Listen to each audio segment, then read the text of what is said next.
Hello friends, સોહીસ કિચનમાં આપનું હાર્દિક સ્વાગત છે।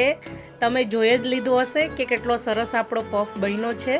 તો ચાલો હવે જોઈએ ઇન્ગ્રેડિયન્ટ્સ। સૌપ્રથમ આપણે જોશે પફ શીટ, ત્યાર પછી આપણે જોશે 2 બાફેલા બટેટા જેને મેં મેશ કરી લીધા છે। વટાણા જોશે, તમારી જરૂરિયાત પ્રમાણે તમે એડ કરી શકો છો। મેં અહીં 2 ચમચી લીધા છે। અડધી ચમચી જીરું, અડધી ચમચી લાલ મરચું પાવડર, અડધી ચમચી હળદર, સ્વાદ પ્રમાણે મીઠું, અડધી ચમચી ગરમ મસાલો, ચાટ મસાલો લઈશું। ત્યાર પછી આપણે સૌપ્રથમ એક પેનમાં 2 ચમચી જેટલું ઓઇલ એડ કરી દઈશું। કોઈ પણ ઓઇલનો ઉપયોગ કરી શકો છો તમે।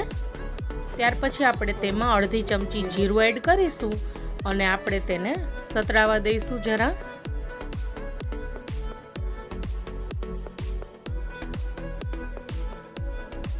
આપણું જીરું સતળાઈ ગયું છે। હવે આપણે તેમાં વટાણા એડ કરી દઈશું અને ઢાંકી દઈશું જેથી આપણા વટાણા સરસ ચડી જાય અને સોતળાઈ જાય। તમે અહીં બોઇલ કરેલા વટાણા પણ લઈ શકો છો।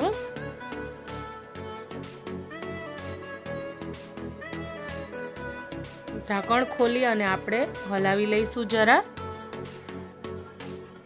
હવે પછી આપણે બધા મસાલા તેમાં એડ કરી દઈશું જેથી આપણા મસાલા એકદમ સરસ સતળાઈ જાય। હળદર પાવડર એડ કરીશું, લાલ મરચું પાવડર એડ કરીશું। તમારે જે રીતનું તીખું જોતું હોય તે રીતનું તમે મરચું પાવડર એડ કરી શકો છો। સ્વાદ અનુસાર મીઠું નાખી અને બધું સરસ હલાવી દઈશું। ત્યાર પછી આપણે તેમાં બાફેલા બટેટા એડ કરી દઈશું અને સરસ રીતે એકદમ મિક્સ કરી લઈશું।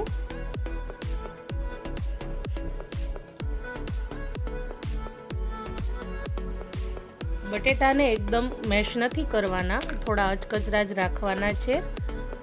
ત્યાર પછી આપણે તેમાં ગરમ મસાલો એડ કરી દઈશું, ચાટ મસાલો એડ કરી દઈશું અને સરસ મજાનું બધું મિક્સ કરી દઈશું।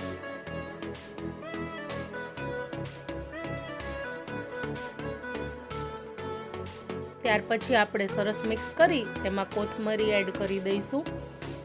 કોથમરી એડ કરી અને સરસ બધું પાછું એક વખત મિક્સ કરી દઈશું।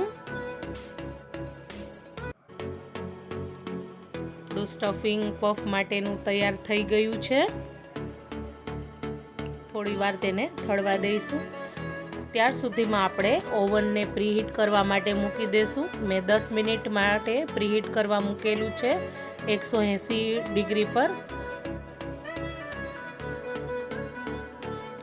ત્યાર પછી આપણે હવે એક પફ શીટ લઈ લઈશું અને આપણે પફ શીટની ચારે તરફ પાણી લગાવી દઈશું।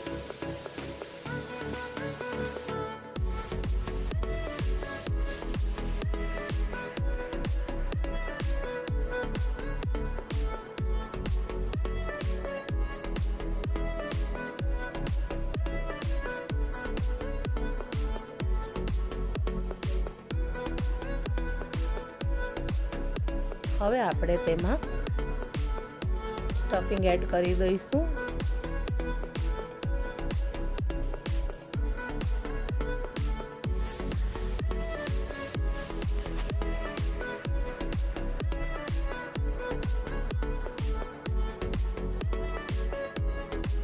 મેં અહીં 2 ચમચી જેવું સ્ટફિંગ એક પફમાં એડ કરેલું છે।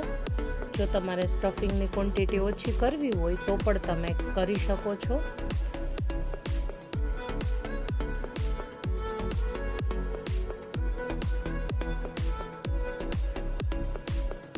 ત્યાર પછી આપણે સામસામે પફને જોઈન્ટ કરી દઈશું અને થોડી કિનારી ઉપર પ્રેસ કરી દઈશું। ત્યાર પછી આપણે ફોકની મદદથી બંને કિનારીને જોઈન્ટ કરી દેવાની છે। હળવા હાથે જ પ્રેસ કરશું આપણે અહીં। આપણો જોઈ શકો છો સરસ કિનારી બધી પેક થઈ ગઈ છે। આ રીતે બધા જ પફને આપણે હવે કરી લીધા છે। ત્યાર પછી ઓવનને આપણે ઓવનમાં બેક કરવા માટે થઈને મૂકી દઈશું.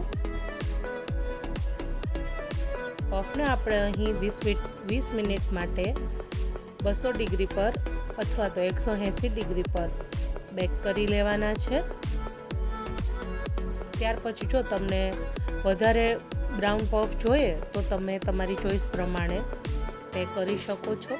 તો 25 મિનિટ જેવો ટાઈમ લાગશે. મેં અહીં 20 મિનિટ માટે પફને બેક કરેલા છે અને ગોલ્ડન કરેલા છે.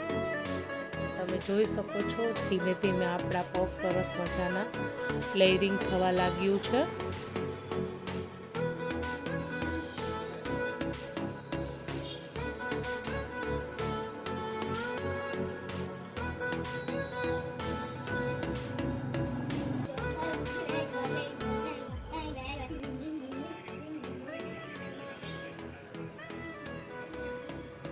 Say hi.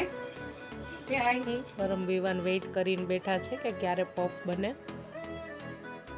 તમે જોઈ શકો છો કે સરસ મજાના હવે ગોલ્ડન કલરના પફ થઈ ગયા છે. આપણે તેને હવે સર્વિંગ પ્લેટમાં લઈ લઈશું. તૈયાર છે આપણા પફ. જો તમને મારી વાનગીઓ ગમે તો પ્લીઝ મારી વાનગીને તમારા ફ્રેન્ડ અને ફેમિલી જોડે જરૂરથી શેર કરજો અને મારી ચેનલને જો સબસ્ક્રાઈબ ન કરી હોય તો પ્લીઝ સબસ્ક્રાઈબ કરી દેજો. જય શ્રી કૃષ્ણ. Thank you. મળીએ નવા વિડીયોમાં.